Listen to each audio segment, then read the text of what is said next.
I am so excited and grateful to announce we have 100 subscribers, and I'm so grateful to you for being there. Thank you for liking, subscribing, and sharing with your friends and family.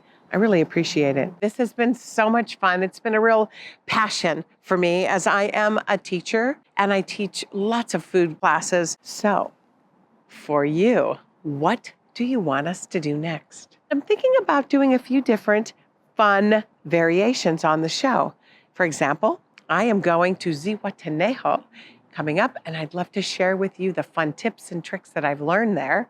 I'm also wanting to take you to a trip to my local farmers market. I want to inspire you to find out what you have in your own local neighborhoods and think about what you can make. And I have another slant on a series of shows that will share with you some dishes that I have in my previous catering events here in Hollywood and the like. And there's even one that still haunts me to this day, which I'd love to share with you. What inspires you? Please comment here and let me know what you're craving next. Thank you for being here. I'm so grateful to have you.